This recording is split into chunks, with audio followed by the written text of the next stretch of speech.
Welcome to the F1 News Zone, the show where we round up the biggest stories in Formula 1 right now. We're currently in the Singapore Grand Prix weekend at the moment, and there's been some really controversial news stories in the build-up to Sunday's race. Not least McLaren's rear wing, which they have now changed, and that's one of the stories that we're going to cover in this week's show. We're also going to cover why this might be Daniel Ricciardo's last race in Formula 1 this weekend, why Max Verstappen's F1 future is up in the air, and we also react to McLaren's stunning one-off Singapore livery. All that and a whole lot more coming right up. So it's fair to say there's been a mixed reception when it comes to these one-off liveries for this weekend's Singapore Grand Prix. The RB Jeans livery is very much divided opinion between lines of I don't like it and I hate it, and the one-off Petronas livery as well for Mercedes is, some people are saying they like it, some people say they don't. I'm not too keen on it personally. However, McLaren again have knocked it out of the park when it comes to these one-off liveries. A special livery for McLaren is going to be run at this weekend's Singapore Grand Prix. Now, of course, McLaren are no stranger to great one-off liveries. Of course, we had the chrome livery at the British Grand Prix last year. I think it was 2022 as well in Monaco. We had the Gulf livery as well. So this is a team that knows how to do these one-off liveries, and this is an absolute beauty. Now, because of copyright and all that good stuff, I cannot show it you here, but if you want to get a look at it, we have posted it over on our social media pages on both Facebook and on Twitter as well. So if you want to see it there, you can see the McLaren promo video that has been retweeted and reposted by us. But what do I think about it? Well, like I said, I think it looks incredible. It is a nod to the past in terms of their old day-glow white and red livery. I will not mention the name of the brand that is associated with, of course, a cigarette manufacturer, of course. So obviously, you know, we can't have that these days. That's very controversial, not allowed under advertising laws. But it is a nod to the, you know, to that livery. It is a nod to that era of McLaren as well, the MP4 era, as it were, back in the 80s and the 90s when the likes of Ayrton Senna, Alain Prost, Keke Rosberg, Stefan Johansson, Gerhard Berger, so many absolute greats of the sport back in the day used to drive this. Rosberg as well, if not mention him, of course, too. So yeah, I am really hyped to see this week, and whether it's going to be featured on the podium, whether it's going to be featured on the top step of the podium, or at least the driver going to the top step, well, it remains to be seen. But it's for me, it's a very tasteful take on what the McLaren are now, with all the papaya orange elements there, and also the white elements too from back in the day with the MP4 logo too. Sorry, the MP4 branding on that car. I think it looks absolutely magnificent. And like I said, there is a short promo video that has been released by McLaren on their social medias. We've reposted it here on the F1 Chronicle as always. But yeah, absolutely fantastic. That is what we like to see. That is how you do a one-off livery. You know, RB and Mercedes, take note. I mean, Mercedes haven't done too bad of a job in my opinion, but RB, take note. This is how you do it. It's very tasteful, it's brand, and I can't wait to see it around Singapore's Marina Bay Street. Just not least as well because the cars look so different under the lights. We've not seen the cars under the lights since Saudi Arabia, I think, near the start of the season. It's been like 6 months or so. So is this a bit of copium from the team boss at Mercedes, Toto Wolff, or is this an honest assessment that I agree with? Because he's come out in the media and said that fourth in 2024 could actually be a good thing for Mercedes. It could be an advantage for them. Let's see what he means here. There's a full article on the F1 Chronicle as always, guys. Do go check it out if you have not already. Not doing overly well in 2024 actually has advantages for a top Formula 1 team like Mercedes, according to team boss Toto Wolff. The Brackley-based team has won 3 Grand Prix so far this season, but Mercedes sits behind McLaren, Red Bull and Ferrari in the Constructors standings. There are 7 races still to go, Wolff said during an interview with Österreich newspaper. We cannot rest on our laurels, but we also want to set the direction for the development of the new car, because our performance next year will depend upon it. It's not like we're shouting, hurrah, we're only 4th with little hope of 3rd place, said the Austrian. But that can also bring advantages. What advantages? Well, it's all got to do with things like wind tunnel time, but this article will get into that shortly, of course. When the interviewer sounded confused that being outside the top 3 teams at the end of the season could be advantageous, Wolff reminds him, as 4th best, we get more wind tunnel time, and that can help us a lot with development next year, because then we'll be talking about 2026, when of course there is the huge regulation changes some people saying the biggest set of regulation changes in the history of Formula 1. Indeed, all new sweeping regulation changes will come into force in 2026, and paddock rumours suggest Mercedes may already be ahead of the field with its new power unit for the new era, just like they were in 2014. If Mercedes gets its 2026 package right from the beginning, it's possible a new era of dominance reminiscent of the 2014 to 2020 era could dawn. George Russell, World Champion 2026, you watch. Exactly, that's the silver lining for us, he said. That's Wolf, by the way. Mercedes has struggled with the current ground effect rules era, which kicked off in 2022, which Red Bull aced from the start. When asked about Red Bull's sudden performance slump, Wolff said, "It's unbelievable how things have gone backwards for them. But when you lose so many important people, it has to have some effect. The great Adrian Newey, for instance, is heading for Aston Martin early next year. Aston can become a force to be reckoned with from 2026 onwards," Wolff says. And of course, they will no longer be a Mercedes customer team by then either. They will have their own effectively a works power unit from Honda. They also have a super manager in Andy Cowell who can make things fly, not the car. He's not that good, unfortunately. He added, referring to Mercedes' former engine chief during the 2014 to 2020 reign, when they won every single Constructors' Championship in a row, 8 in a row, a record, of course. In fact, it was 8 in a row, almost with 8 in a row, with 2021 as well, anyway. Basically, yeah, so I see what he means. Some people might read that headline and think, oh, he's just, that's coping, that's expectation management, basically. And it is in a sense, because he's trying to cover himself for this year. I mean, it wasn't that long ago we were talking about Mercedes potentially romping to the Constructors' Championship. There being a potential of that when they won 3 out of 4 races to end the summer break, or at least to go into the summer break, I should say. But since then, they've really dropped off a cliff, and it looks like they're probably going to get 4th. And he's right, the lower down in the Constructors' Championship you finish, the more wind tunnel time you get. So therefore, in a sense, Mercedes have an advantage, especially when it comes up to the 2026 regulations. But who else has an even bigger advantage? Aston Martin, who are currently 5th.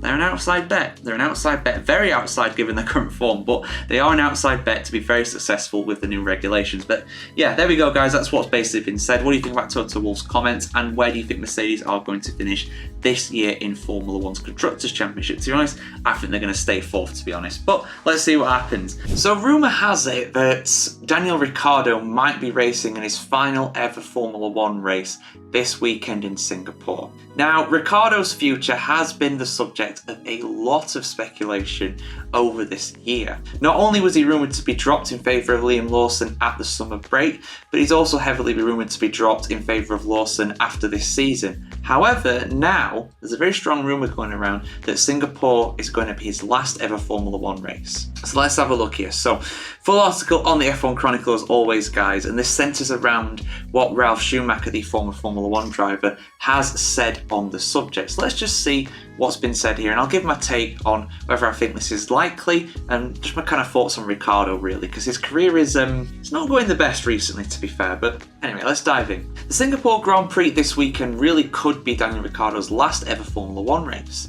Rumours that have been swirling all season are now becoming concrete, with multiple sources reporting that Red Bull has taken up the expiring 2025 option on Liam Lawson's current contract. That option, apparently expiring at the end of September, appears to be a guarantee of at least 5 Grand Prix within the 2024 season for the 22-year-old rookie, there we go, reserve driver from New Zealand. It was probably part of the contract, according to Ralf Schumacher speaking to Sky Deutschland. Otherwise, they would have lost Lawson. When asked about the driver lineup at the Junior RB team, the Red Bull top F1 advisor Dr. Helmut Marko told Viaplay that Baku last weekend, "It is still September, but from Singapore we will have a precise idea. It will be quite clear as to what will happen in the second seat." So this is all to do with Marko saying that apparently Lawson is going to know his Formula One future in September.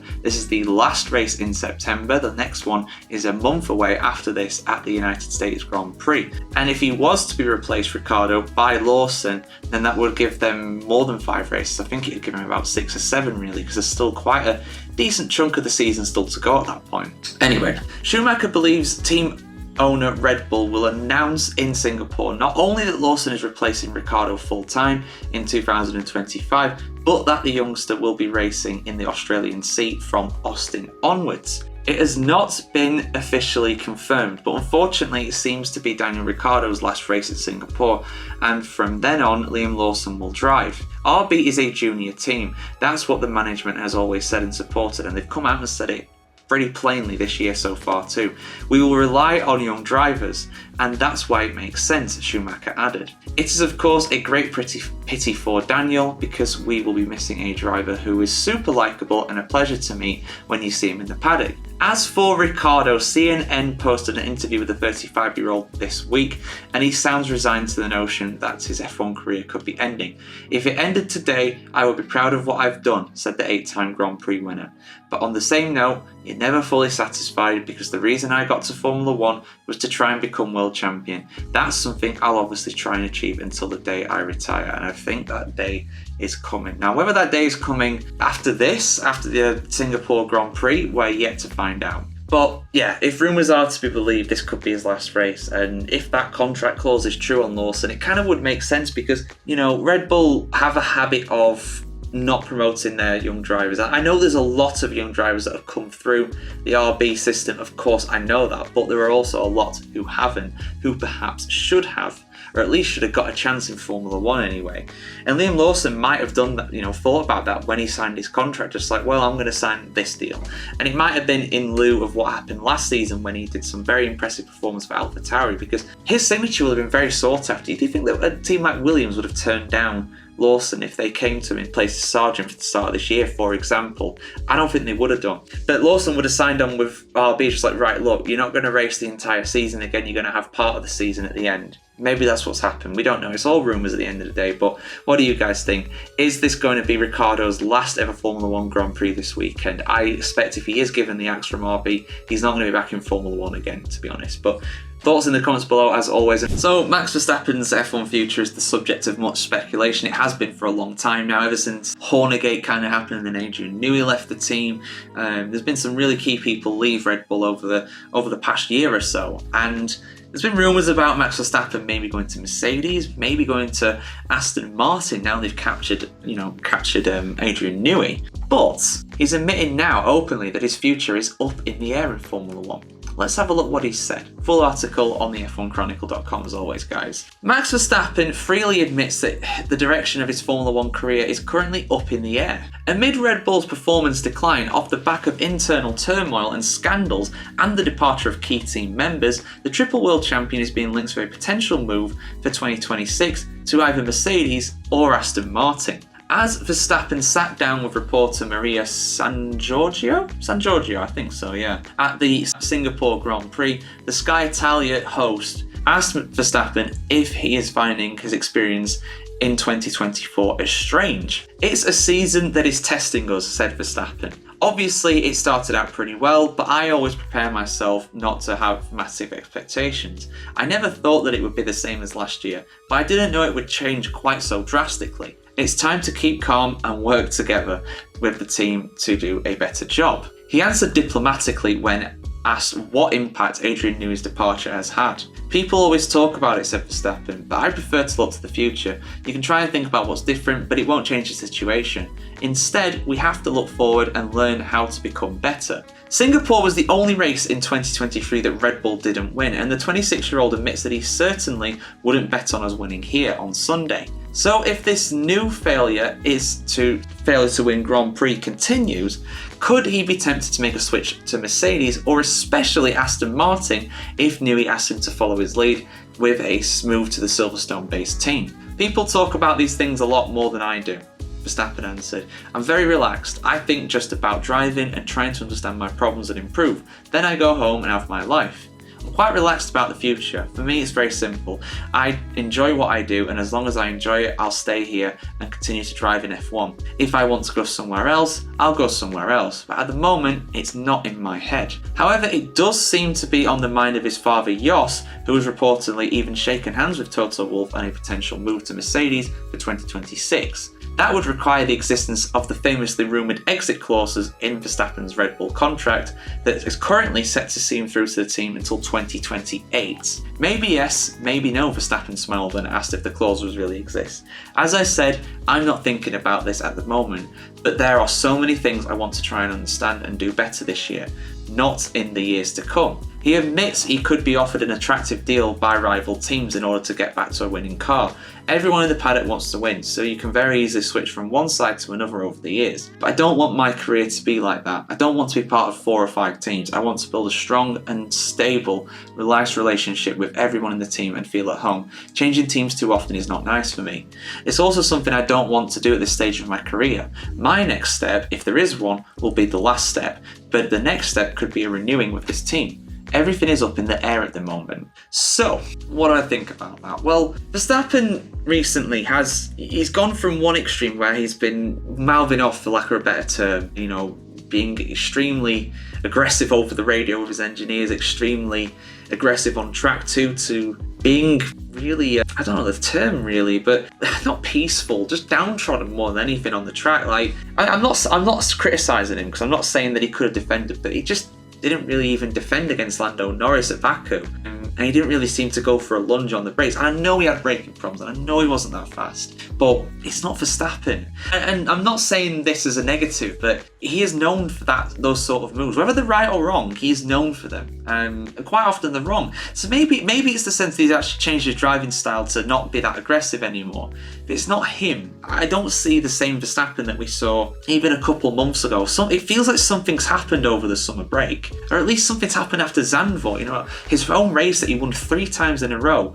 And then, even though he took the lead from Norris at the start, Norris re-overtook him and sailed off to a 25-second lead, whatever it was, by the finish. So I feel like something changed after the Dutch Grand Prix. Whether it's these signed with Mercedes for the future or Aston Martin or what, who knows. But if Red Bull don't come out with a winning car next year, he's going to have to really think about his options, because he's one of the best drivers on the grid, if not the best. We can debate about that another time, but he's undoubtedly one of the best. There's no question about that. But then the question also becomes, what happens in 26? Because everybody's resetting, everybody's starting again. Does Verstappen want to go to another team? Does Verstappen want to go to Mercedes or Aston Martin if that happens? If Red Bull don't perform next year? Because is it even indicative of a negative 2026 if your 25 is bad? Not necessarily, I wouldn't say so. But obviously by then they'll be developing the car a lot, they'll be working with him on how to develop that car. And if he doesn't like what he sees, he might leave. He might well leave. Remember Lewis Hamilton? Nobody thought Lewis Hamilton would leave McLaren back in the day. I was there, I remember that. And I remember seeing that he went to Mercedes, and I thought, what on earth are you doing? What is going on here? Mercedes are a joke. They're not going to win anything. Came out with the best car in 2014, dominated the sport for the next decade. Still one of the best teams now.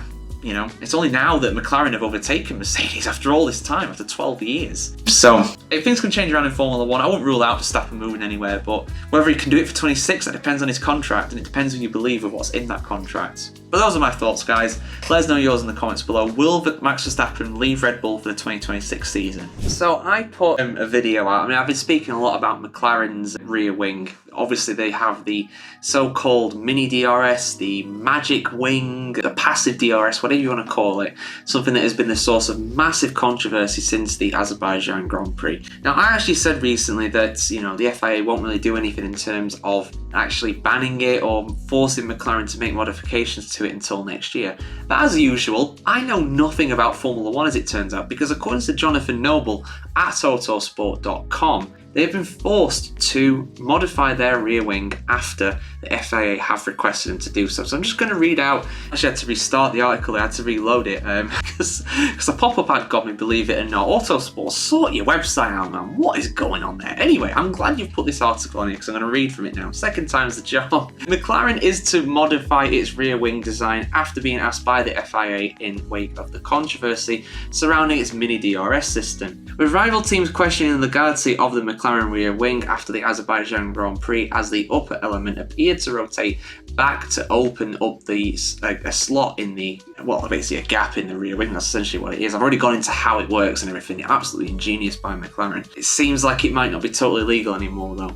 Although there are no doubts that this wing fully complies with the current regulations and passes all the static tests, the FIA has requested changes to be made. Interesting, okay. While McLaren will still be allowed to use the exact low drag wing that it raced in Baku on the type of tracks it's designed for, it has been told that it needs to make alterations that will prevent the upper element flexing in the manner it has. Okay. I'm confused by this. Let's see if it elaborates a bit more. A McLaren statement on the topic read, whilst our Baku ring complies with the regulations and passes all FIA deflection tests, McLaren have proactively offered to make some minor adjustments to the wing following our conversations with the FIA. We would also expect the FIA to have similar conversations with other teams in relation to the compliance of their rear wings. Although the demands of the FIA regulations purely relate to wings passing static load tests, there are other aspects to the wing behaviour that count in terms of legality. These have been made clear in a long-standing technical directive to teams. It states that while it is natural for parts to flex when exposed to increased aero load,